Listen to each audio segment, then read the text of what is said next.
folks. All right, let's get into it. Thanks everybody for showing up and for participating, whether you're watching this live or watching a recording. Really appreciate you making some time to hear from us. I'm going to share my screen here, so bear with me. We'll go into fancy presenter mode here.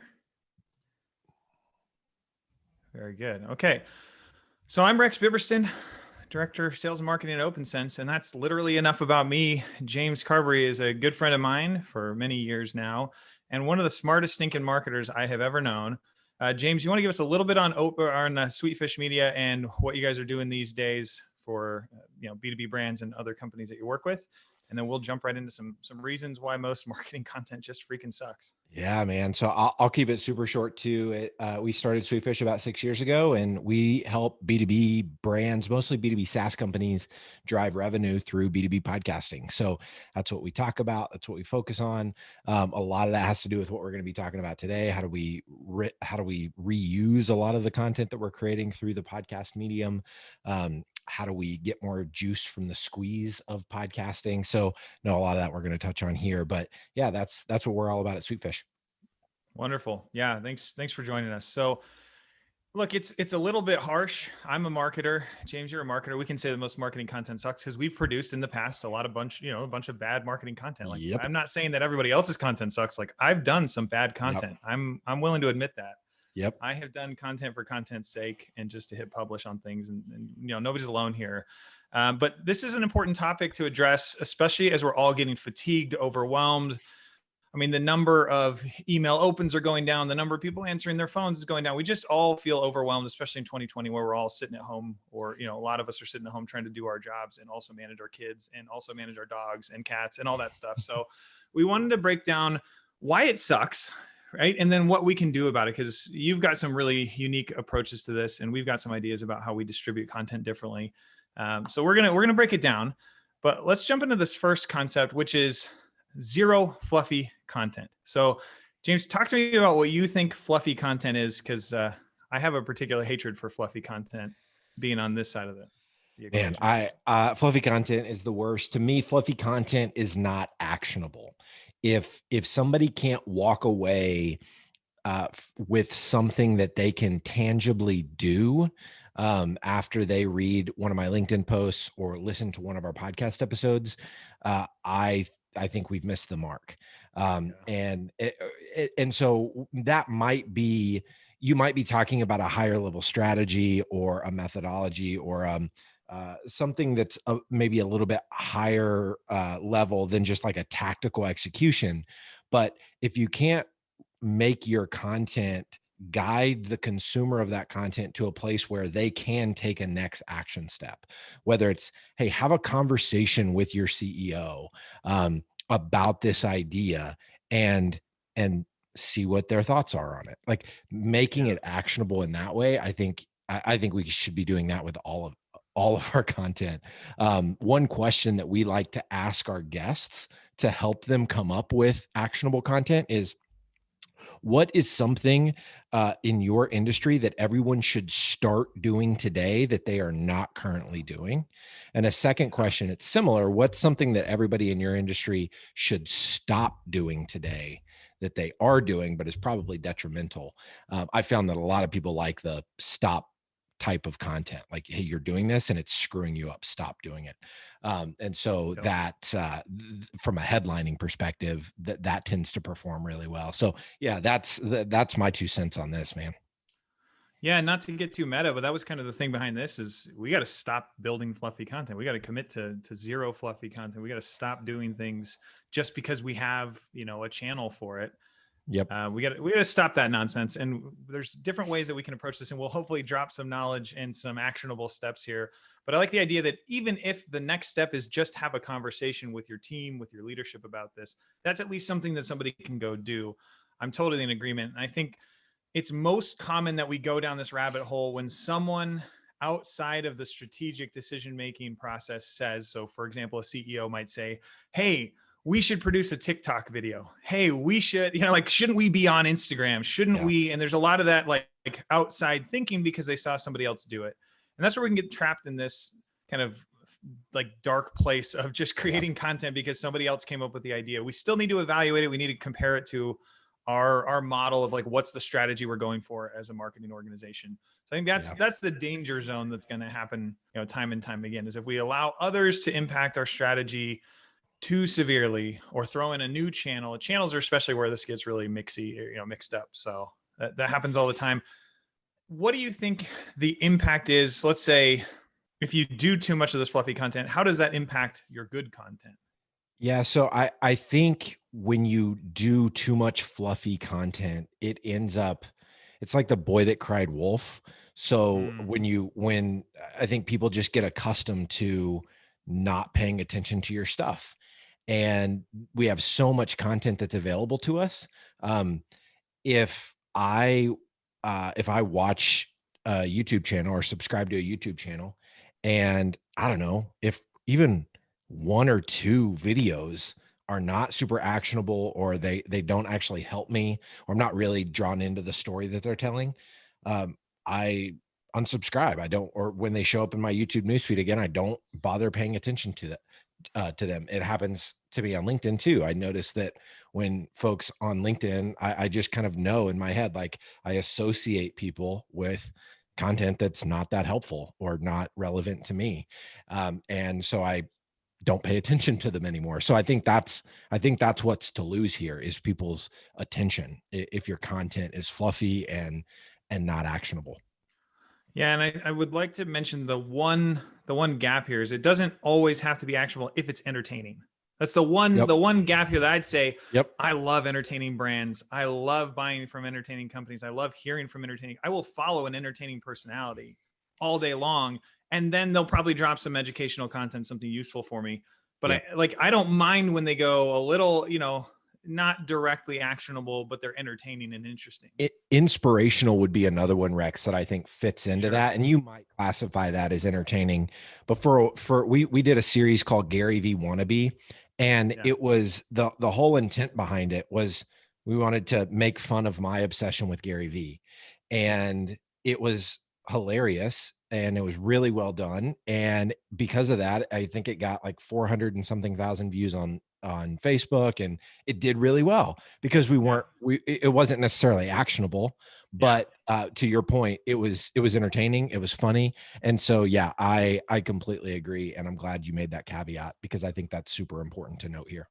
Yeah. So we're talking about, we got to commit to the high impact content. I think entertainment value content, inspirational, aspirational content, those are good types of content, but committing to zero fluffy content, we just got to kick that out. We've got to reject that right out of hand as soon as we see those come up in our strategy and planning sessions. How do you assess that, Rex, at OpenSense? Are you like, when you're not the one actually creating the content, it's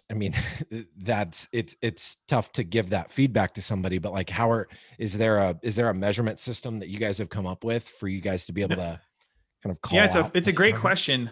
And then this is something that I think hopefully everyone can take away from this, is ask the person who created the content or who's working on the project, say, what do you want the person to do as a result of consuming this content?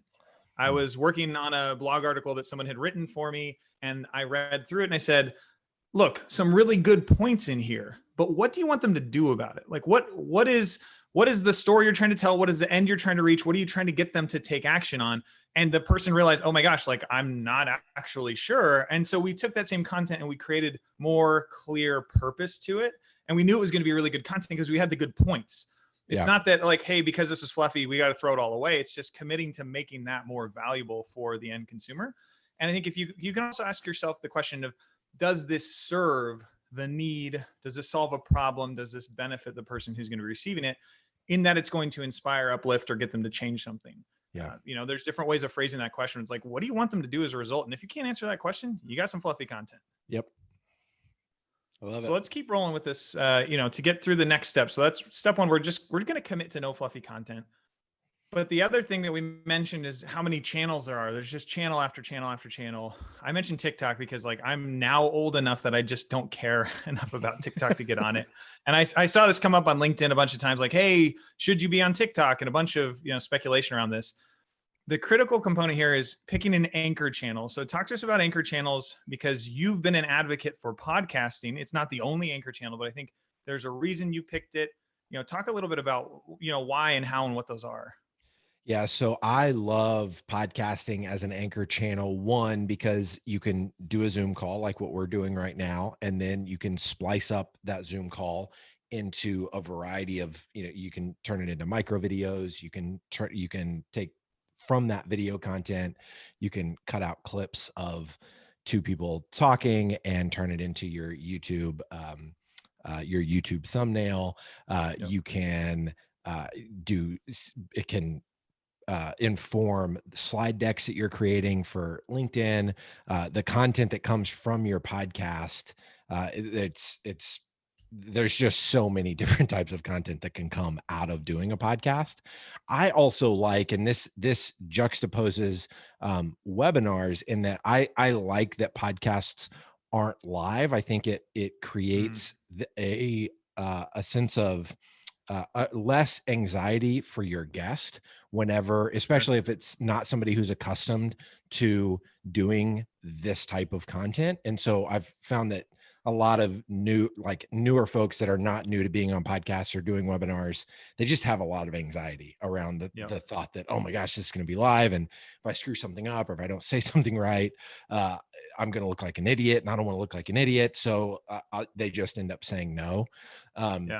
And so I don't think you have that with podcasting. The ironic part of that is there's very rarely much heavy lifting at all that needs to be done from an editorial standpoint. Most of the time when people don't feel the pressure of like, oh, I'm on, like this is live, they do fine. And so that's one or a few of the reasons why I really like podcasts. You can repurpose it in a million different ways. It's on demand content, and it's not live. So it's less anxiety for the person that you're collaborating with to create the content with. Yeah, those make total sense to me. And I've been a big fan of webinars for a long time because I like that I know I'm going to be producing something that I'm trying to drive a lot of attention around, because it forces me to create something that I think deserves a lot of attention. Yep. Where I think sometimes with other channels, blogging, podcasting, whatever it is, because of we have this assumption about the frequency that we need to produce content at. Like, oh man, these intervals, we got to do every week, every other week. Oh, we got to produce more and more content. We start to get in that well, let's just drip out some content for content's sake again. And I found that with webinars, I'm like, all right, I'm focused on getting something like 1,000 people want to attend, and we'll get a few hundred. And oh man, that'd be great. That's not always the case. We still find that people use webinars the wrong way. It's also important to remember, how does your audience want to consume information? So we'll talk a little bit about how we distribute the same value that you get out of a webinar, a podcast, or another channel. Let's say it's blogging, how you distribute that into channels that people actually want to be, they want to be using those channels. They want to live there and experience that content. It doesn't have to live and die as a webinar or as a podcast, as you were talking about splitting those things up. There's a lot of different ways to distribute them. But I love the value of the podcast. For me, webinars is a big one. I've seen blogs be very successful. Brands that put a lot of thought and energy into the content they produce. Maybe it's a really long post, or it's just a really well done post. They embed some video in the post. There's really funny memes or really thoughtful content. That's another channel, but it's really about picking the anchor channel and not saying, well, I've got to be great at podcasting and webinars and blog. And ideally we're all amazing at every channel we ever touch. But starting with that anchor channel allows you to double down on the focus and really care about where you're pulling out great content from. Yep. I think you're exactly right. Another thing that I like both about podcasts and webinars, they're collaborative in nature and they're conversational in nature. Yeah. And so, I wrote an entire book about this concept that we call content-based networking. And it's the idea that you can meet whoever you want to meet by simply asking them to collaborate with you on a piece of content.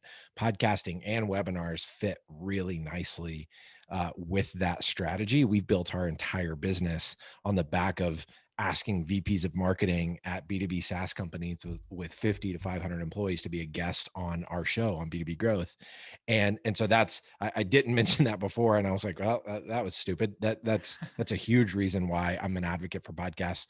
But it can also work for webinars as well. So yeah, and we went all in on podcasting for years before we said, okay, let's try to figure out another channel. Then we started trying to figure out LinkedIn, and we're still in the, I think YouTube might be the next one we try to tackle. But to your point that you were just making, Rex, like it's not Sure. trying to add a new channel to the mix is very time intensive.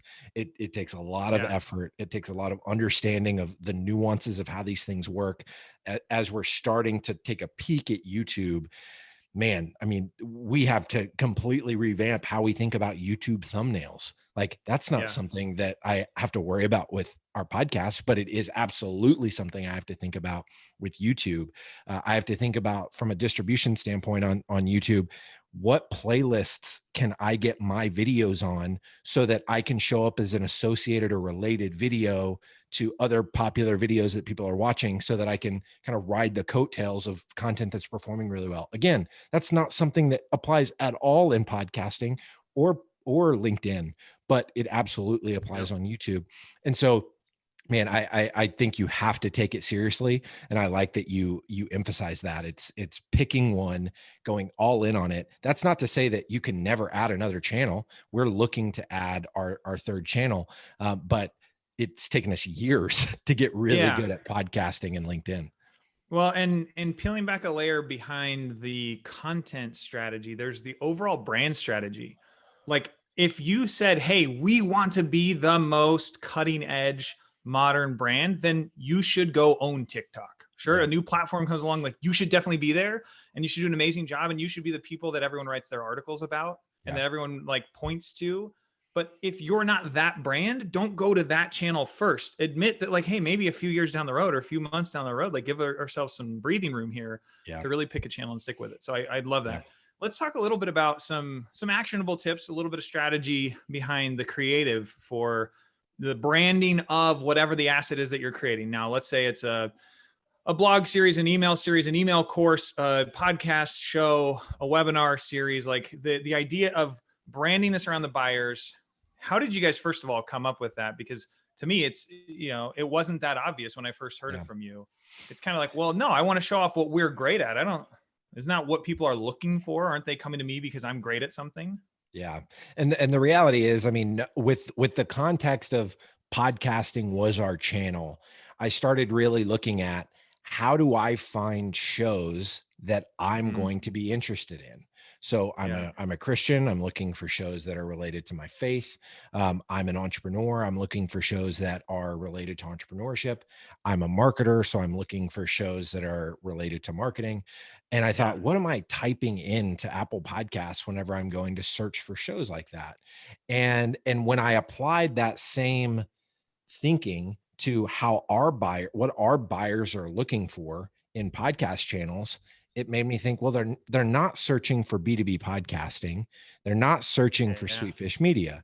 They're searching for B2B marketing, B2B growth, something in that world. Yep. And so we named our show B2B Growth, your daily B2B marketing podcast. Now we rank number 1 or number 2, depending on the day, for the search term B2B in Apple Podcasts, which is a huge way that our podcast channel has grown to getting the number of downloads we get now. I think we get like 150,000 downloads a month.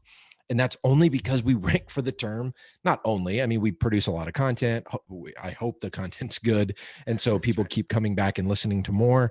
And so, but ranking for B2B, because we named our show around our ideal.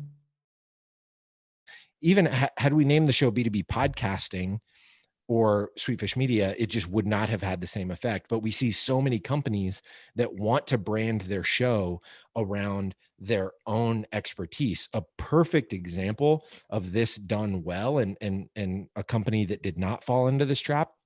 One of our customers, her name's Sharon Torek. She is she's an attorney. I think she does like copyright. She's a copyright attorney. And instead of, most attorneys would think like, oh, I'm going to brand my show around law and Mhm. and around my expertise. And instead, Rex, what she did, she works specifically with marketing agency owners and she helps them with copyright law. So instead, she branded her show The Innovative Agency. And because of that, she now creates content that is hyper relevant for the people that she wants to do business with. She's Yep. asking agency owners to be a guest on her show. So she's building those one-to-one relationships. So she can use her show with her ABM strategy, trying to crack into like the accounts that she wants to work with. But then it's also creating content for her that is attracting agency owners to her. So it's ABM and it's inbound kind of smashed into one channel that she's executing now with her show. So so all that to say, missing the mark on branding your show around yourself is a mistake that we see companies make almost every week. We Yeah. try to steer them away from it, Yeah. but it's an easy problem, man. I think a lot of folks run into that whenever they're thinking about their content channels. They want to make it about themselves, and it's contextual, right? Like a lot of the content that I write on LinkedIn is about B2B podcasting, but when you go to LinkedIn, you're not searching necessarily for what you show up on LinkedIn and the feed shows you what's getting attention. So Yep. by us talking about B2B podcasting a lot on LinkedIn, nobody else is really talking about B2B podcasting. So when we do talk about it, it gets good engagement that then puts our posts on the news feed of LinkedIn, and people now associate us with B2B podcasting. So I'm not saying that it's wrong to talk about your expertise. We do Yeah. it, but it's different. Like how we barely talk about B2B podcasting on our podcast.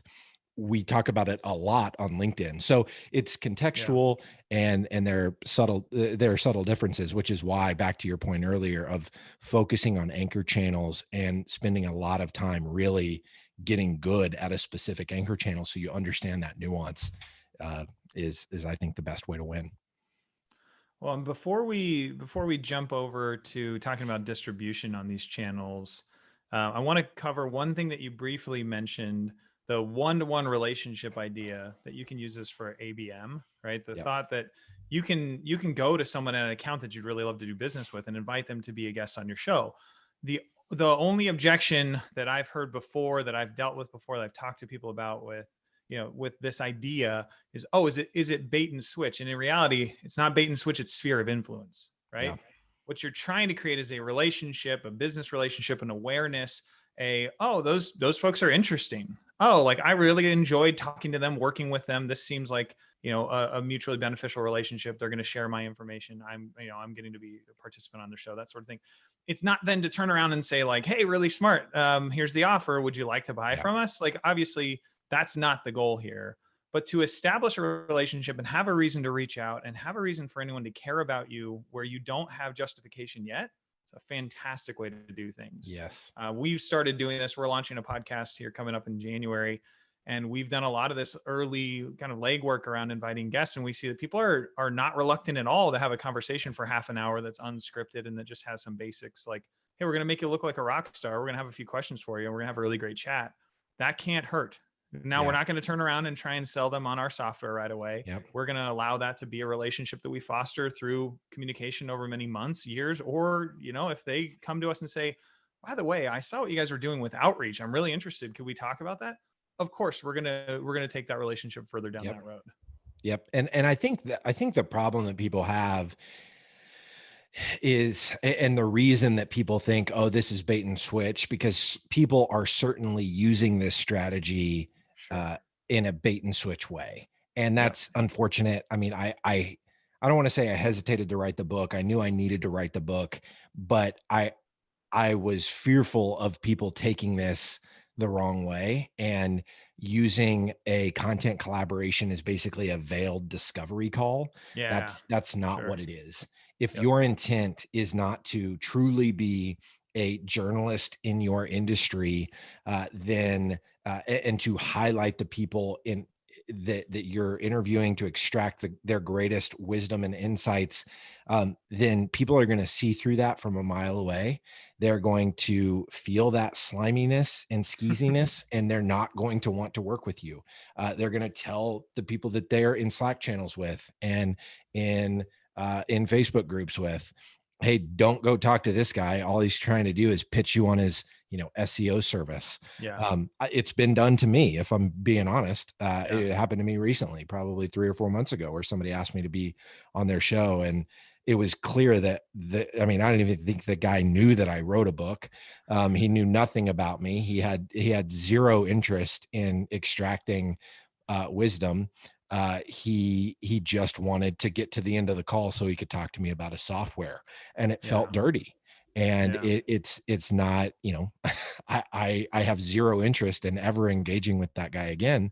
And so that's going to be the result if this is the path that you take with it. So you have to come at it from, we are going to create exceptional content, and by collaborating with the smartest practitioners in our space. Those practitioners are obviously, decision makers for our product.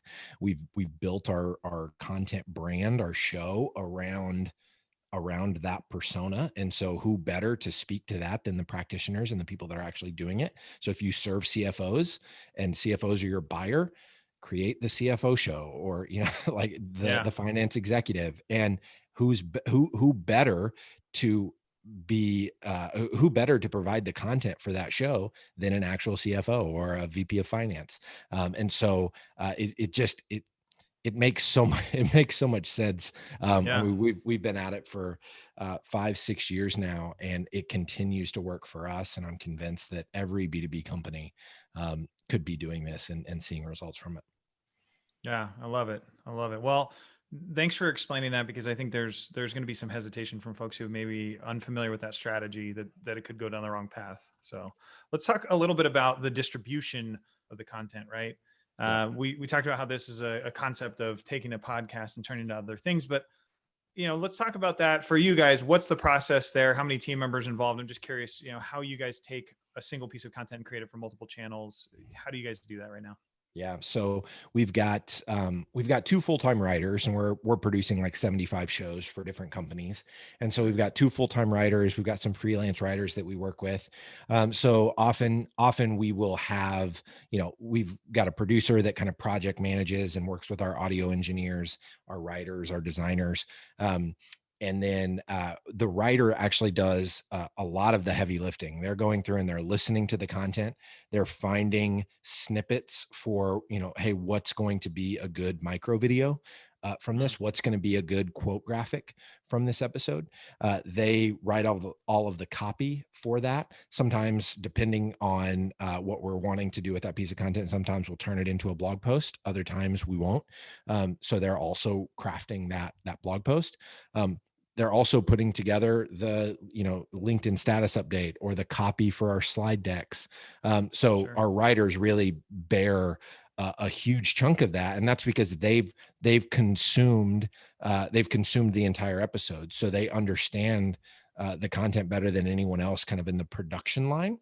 Yeah. Our audio engineers are, listening for like ums and ahs, and they're trying to clean up the content from that perspective. But the writer is really consuming the content for the substance of it. And so it makes the most sense for them to go through and pick out what those snippets are going to be, what those quotes are going to be. And then from there, we've got a video team that puts together all of the micro videos. They understand the they're using Adobe and I don't know, a bunch of other tools to actually put together the micro videos. And then we've got a team of designers that basically take that copy and they'll turn it into either headline graphics, quote graphics. Something we've been doing a lot lately is slide decks, which if you're on this because you saw my post on LinkedIn, that was a LinkedIn slide deck that you guys did, and it was phenomenal. Because we learned from James. It's great advice. But yeah, there's man, we've just learned so much about the different nuances of all of these types of content that you can pull from a podcast. Like for a slide deck, like when you're writing content for that, and we're still not, we're not perfect at it. We're getting better and better, just learning that you can't have too much text on a slide. If it's too heavy with text, it's just not going to resonate. People aren't going to want to slide to the next slide if it's just, giant slide of text. That wasn't something that we initially thought when we first started doing these. So we were loading a bunch of text onto these slide decks. It just wasn't effective. And so we've learned over time, like, okay, this matters. Little nuances like micro videos. If you can, similar to what we're learning on YouTube, like that thumbnail gets your attention. In the same way, we noticed that a girl named Shay Rowbottom, who's really popular on LinkedIn, she was doing like the first 2 or 3 seconds of her videos on LinkedIn. She had a little clip in there to simulate what a YouTube thumbnail is. So thumbnails don't actually, like, they don't show up in the same way that they do on YouTube, but you can make it look like they do by making the first like 2 seconds of your video a still of the thumbnail. So now we've started playing with that. Like, okay, for our micro videos on LinkedIn, can we create something that is really eye-popping and catches people's attention so they actually want to consume this micro video, as opposed to just, scrolling through and seeing another face with a little headline above it. So tons of different things that you can do here. I'd love to hear your thoughts, because I think you guys are doing really, really well with this, and it's like with what you guys are doing with email as well. I know we'll talk about that in another one, but curious if I missed anything here from your perspective. Well, and I mean, something I wanted to bring up, because you and I talk about like meeting our buyers where they are. This doesn't just mean promoting things to our buyers where they are. So there's a big difference between putting something on Twitter, which is a link to the registration page to the webinar, the recording of the webinar, and putting out a quote that somebody might want to retweet, right? From the webinar. Sure, that you can also include the link to the webinar. That's great. But like, if your purpose is to promote something across these many channels, that's a different motion than distributing content on these many channels. You want people to engage in those channels. So if you put something on LinkedIn, let's say it's a really cool slide deck, asking a question at the end of that post, the actual text part, or on the slide deck, and saying like, comment below. That concept of trying to get engagement in those channels means that you're taking advantage of the people who live in those channels, rather than just saying, hey, let's just promote these things in these channels, because that's different than distributing the content in those channels. So it turns it into micro content that you can actually, you can provide some benefit in each of those channels, rather than just saying, hey, let's get a bunch of registrations from Twitter and some from LinkedIn and all those different places. That's not the same thing. So I just want to distinguish between that, because frankly, at OpenSense, we previously had just used LinkedIn as a channel for promoting our events. That was literally it. I mean, and occasionally like a holiday post. And now what we're working more towards is having a personality, having something to say, sharing something that people might actually engage with, other than a like or a little, love. We want people to do something with our brand on LinkedIn if they're spending time on LinkedIn. So we want to take advantage of that opportunity to meet the buyer where they are, and not just distribute the promotional content to them there. Yeah. I'm glad you mentioned that, Rex. We've been thinking a lot about email as a channel and trying to figure out, like, how can we do better with email? And we're obviously we want more people listening to B2B Growth. That our podcast is a very sticky channel. Once you've subscribed, you can hear from us on an ongoing basis, and it's you're listening to long amounts of content. So on average, most people, I think, listen to at least 85% of a podcast episode or something crazy like that. So the consumption is high if we can get them over there. But as we thought about, like, how can we use email to drive people to our podcast, it's not just a matter of sending out an email that has images of our last 3 episodes and the headline, the headline photos that we use for each of those episodes. You actually have to make the email itself worthy of someone wanting to open and engage with. I mean, this game is hard. Like every channel, you've got to think very critically, not about what you said. What you said earlier was so spot on. It's not just, oh, we've got this piece of content, let's jam it into this distribution channel because that's what we're supposed to do, because we're checking a box. No, we actually want people to open this email, consume it, get value from the email, so they want to open the next one. So even if they don't click the link, in this email to go listen to our podcast, they still better get value from this email. And so it's just forced us to think very differently about every channel that we look at, whether it's YouTube, whether it's email, whether it's podcasting, whether it's LinkedIn, because if they're not getting value and they don't want to engage with the channel or with you in that channel, they're going to tune you out and they're going to ignore Yeah. you, like what we said in the very first step, right? Like, so we're super aligned on that. Yeah. And look, we all know the brands that we no longer read their emails because all Yep. they did was send links to their blog articles. Yep. And in their blog articles, all they were doing was promoting something. I mean, it's just you don't stay engaged with those brands for very long. Yeah. Well, I want to bring up something that you've talked about that is, to me, a huge bonus tip, which is first party research. How we can take what we're doing and add just a few questions to the tail end of an interview, of a collaboration on any sort of project, and get some intelligence from the buyers you're trying to sell to, from the people at ideal accounts that you want to work with, and get that research and then turn that into even more valuable content over time. You want to break down that strategy for us a little bit? Yeah. So, we did probably, I don't know, 17 or 1800 episodes of B2B growth before we realized that we were missing a massive opportunity to do original research or first party research.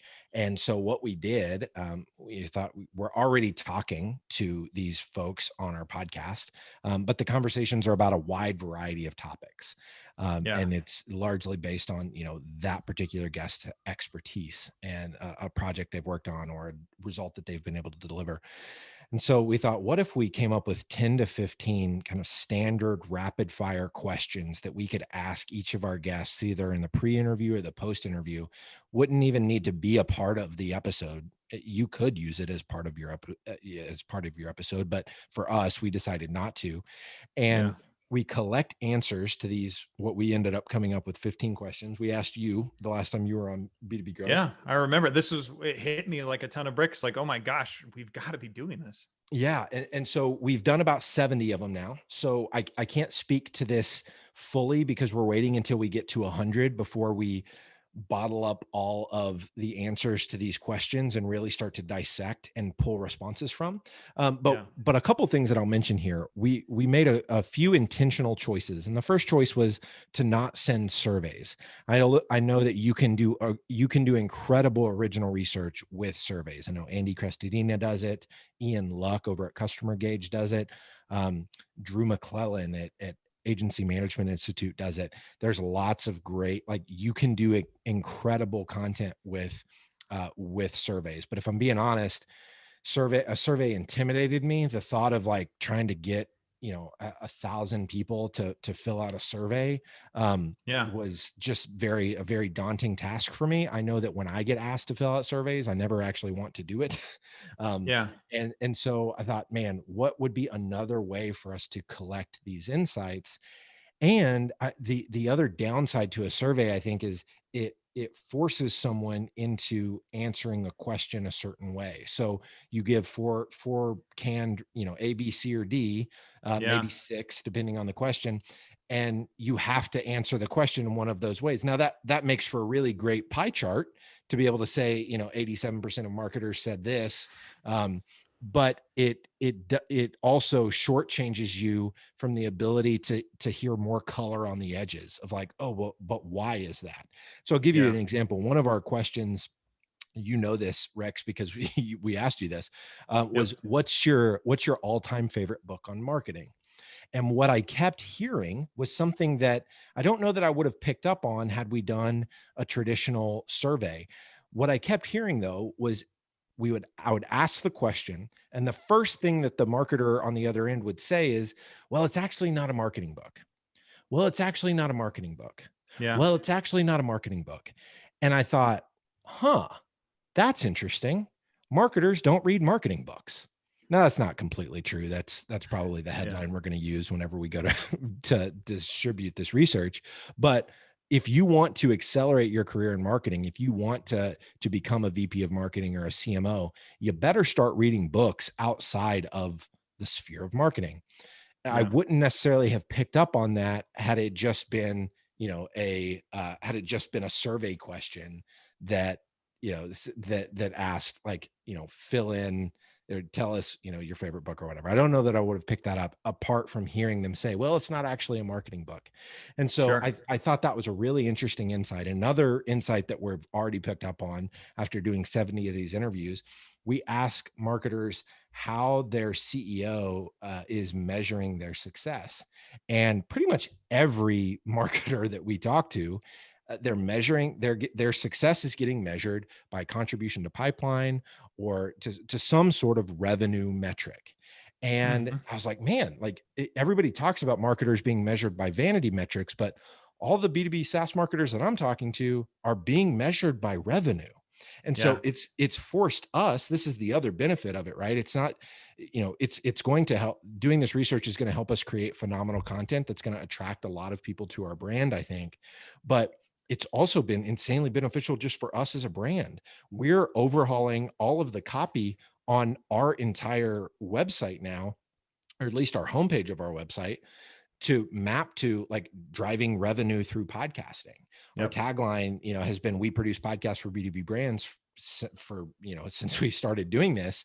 But Yeah. hearing so many marketers saying that they are being measured on revenue makes us go, man, like our approach to podcasting does drive revenue.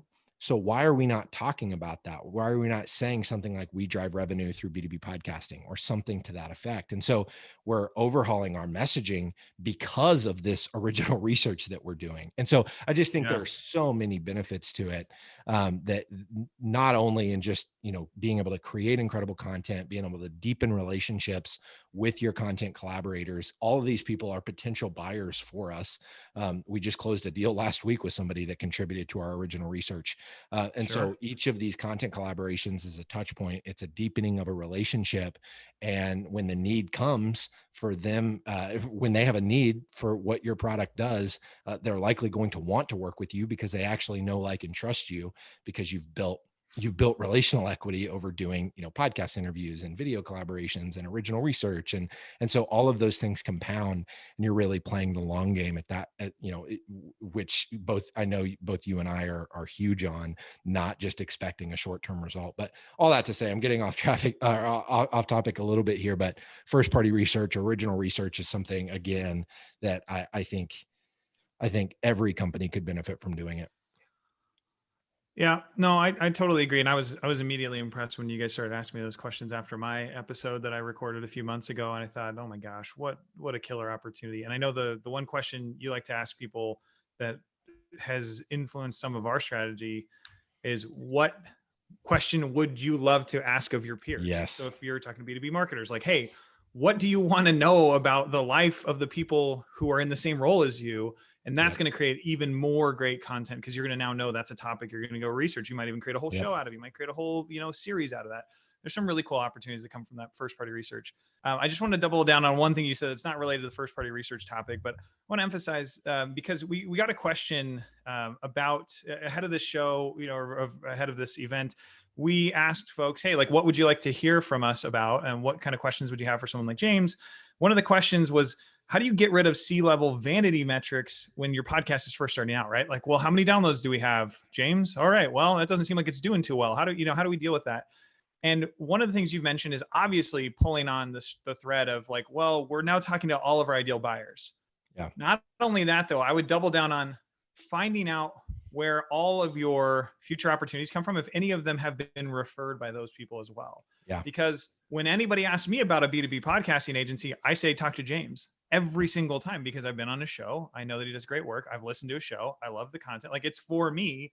Yeah. I know he's the guy to talk to. So there's also that second layer of value, which is now you're talking to all your favorite ideal future customers, and they're talking to all their friends when their friends have questions in that Yes. same role. So there's a ton of ancillary benefits, and I don't want to hit too hard on that, but I just want to mention that that's, two of the answers to that question is really, you're talking to your favorite people that you want to be doing business with. You will do business with them. If Yep. you're not terrible at what you do, if you're not slimy, then you will eventually do business with many, many of Yeah. them, because you've got a great product. You have a smart approach. You're going to have a relationship with them. But then think about all the additional relationships they have. So that network effect of them spreading the knowledge that you're the experts in your field. The way ton of I benefit. like to explain it, Rex, is in the short term, when you first launch a podcast, all of the results that you see from your podcast are going to be a direct result of ABM. You interviewing Mm, your ideal buyers on your show, them talking to other people about you, or them referring somebody or becoming your customer. That's what you should expect in the first 12 yeah. months of your show. Is all of our results are going to come directly from the guests that we feature on the show. After that 12-month mark, when you've been consistent, you're putting out content that's really good, that it and focused on your buyer and helping your buyer. It's not just a veiled sales pitch in every episode that you do. That's when you start to see the inbound benefit, and that's when you start to Yeah. see your audience build, and that's when you start to get those benefits. But what I see is that most C-level folks, they think that out of the gate, they want to jump to that audience benefit, and they want to jump to the 1,000 inbound downloads, benefit. 100,000 Yep. strangers finding your brand because of your show. Yeah, no, totally. But that's what I love so much about the strategy is it's not that you're saying, oh, well, you just have to wait around for a year to see results from this. No, you can see results earlier than a year, but it's Yeah. going to come from something different. The results in your first year are going to come from your guests. The Yeah. results year one and beyond are going to come from the audience you build and from inbound, also in addition to what you're getting from ABM. And Yep. so from the guests that you're bringing onto the show. So that's how I would answer that. And I think, again, I think we're super aligned, and you nailed it in your response as well. Well, let's touch on one last point that I'm personally an enormous fan of, which is the distribution in a channel that nobody ever thinks about. And I'll speak to this because I was so amazed that I left agency and consulting work after several years of doing it to work for just OpenSense, because I was so amazed that this was even a thing. Yeah. Like, I won't speak to our product, I'll speak to the channel, that there is an opportunity for marketers to take advantage of the millions of emails that sales, customer support, all your other departments that are customer facing or prospect facing, they're sending out millions of emails every year. So for 100 employees on your team, they're sending out a million emails, literally a million emails every single year. It's an insane amount of traffic, and we don't think of it as a river of traffic, but we actually hosted a previous webinar on this. You can divert that traffic. You can put a banner ad at the bottom of your email signatures from your sales team, from your CS team, from your support folks. I don't care if you run a bunch of auto body shops, you're sending invoices, you're sending emails, that kind of stuff that goes out to customers, and you can take advantage of that traffic. So this is not a channel like we were talking about previously where you distribute content for them to engage with it in that channel. This is clearly a promotional channel. But Yeah. what we see is 3 to 7% click-through rates on I was banner going to ads. ask. Yeah. You're like 10 to 50 times what you're getting, click-through rate off of a Google ad or other places. It's crazy. unbelievable, the engagement, because these are people you're already talking to. They already know your brand. They're already interested in the topic, or they wouldn't be talking to you. And it's very, very valuable content, because you're not going to go out of your way to create a banner ad for this if you don't think it's going to engage them. What are your we got a lot of thoughts? best practices around it, but it's mind-blowing how well it works. What are your thoughts, Rex, around how often you should be rotating through that banner ad in your signature? I know for us, we have kind of a single banner ad that we've been running, and it's a call to action to subscribe to our show. Yeah. And we haven't changed it in years. Yeah. So how often should we be looking at rotating that? Is that every month, every 3 months? Look, if it performs well, keep it in rotation, right? Okay. I would say don't get rid of your subscribe to your show, because that's probably performing pretty well, because people know you for your show and people want to engage with your show. But you've got to rotate through these things. So this is one of the big the big challenges with this channel is that you've now got to get sales or marketing to go in and update, or IT even to update every single one of the banners all the time and rotate. Like, that's terrible. That's why OpenSense exists from a banner perspective. Not just managing signatures, but those banners. And, there's a couple of competitors out there that can do some similar type of things of rotating these. So for example, for this webinar, all of our sales team, when they were sending out emails, the banner for this webinar was rotating with a previous webinar's recording on a banner. So say, hey, if you haven't caught our last webinar, here it is. And then maybe they'll get another email from that same salesperson from CS team, and they'll see, hey, I've got a webinar coming up with James. Cool. I might want to opt into that. So we recommend rotating consistently. And then what we do is really deep analytics to measure, okay, who's engaging with it, to what degree, are they converting? Great. If this is interesting but not converting, what do we need to change? The landing page copy? Great. Let's go back and keep that ad running, change the landing page copy. They're not engaging. Okay, then we need to swap that out and start rotating for fresher content. So it's really about keeping your eye on it.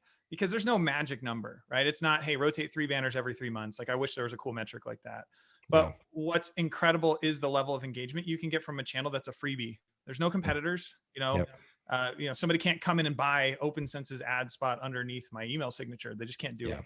And I'd freaking kill for that as a marketer. And that's why I joined the company, frankly, but why I believe in that channel as an incredible promotional channel. So I love it. I'll let it go at that because I don't want to spend too much time on it, but it is a great way to promote that same content that you're spending so much time on. So James, we want to leave a little bit of time here for Q&A. I know we might have had some questions come up during this, but share with folks how they can find you. Like obviously they can email you here. I love getting emails from you. If you subscribe to James' email list, he only emails like the most funny, interesting, and entertaining and valuable content. But if they just want to follow you on LinkedIn, for example, like, is that the best channel? Do you spend a lot of time on Twitter, or where are you at these days? Yeah, I'm not on Twitter a whole lot. Honestly, it's just so toxic. It's like, it puts me in a bad mood every time I log into Twitter. So I'm not on there as much as I probably should be, because I know a lot of marketers are there. LinkedIn is where you can find me. So you guys spelled my name right on this slide, Rex. So hats off to you guys for that. That is not super common. So yeah, go follow or connect with me on LinkedIn. If you want to check out the book that I wrote about content collaboration and how you can use it to accelerate relationships, it's called Content-Based Networking. So you can find that on Audible. Everybody always asks like, oh, do you read the book? Yes, I read the book. People, I guess, really like it when the authors read their Audible book. But it's also, if you're still a fan of physical books, you can get it, a physical version of it too, on Amazon or Audible there. So check out the book, follow me on LinkedIn, shoot me an email right there if you want to connect via email. I love chatting about this stuff. Yeah, fantastic. Well, let's jump into some Q&A and see if we've gotten anybody who has come in through the questions. And anybody who has some questions, we're going to stay on for the next 5 or 6 minutes here. And for those who are still with us, thank you for joining us. Love your participation. We love being able to share what we've learned in our careers from building out as good a content as we know how, right? We just keep trying, we keep improving and making iterations on this. But any questions from you folks, please feel free to drop them here or hit us up over email, LinkedIn. We both spend a lot of time on LinkedIn. So it doesn't look like we'll stay on for another minute in case there's any questions, but thanks everybody for attending. And James, as always, a pleasure. Yes. Any last parting words of wisdom, anything we didn't cover that you feel that we should have covered here? Man,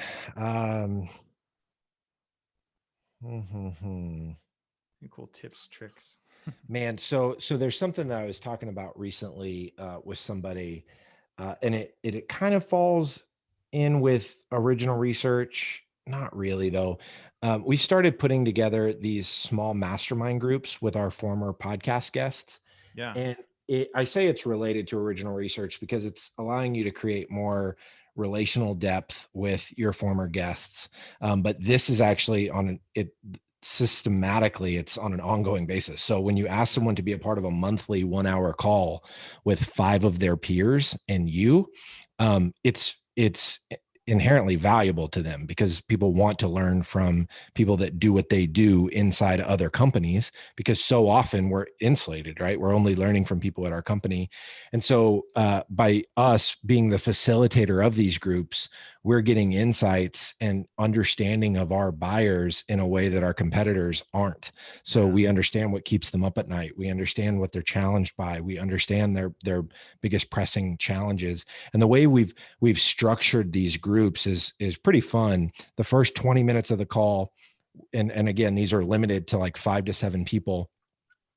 We have one person in the group share a lesson learned. So it's like something that they have done to accelerate their career. So it could be like negotiating a salary or something around productivity.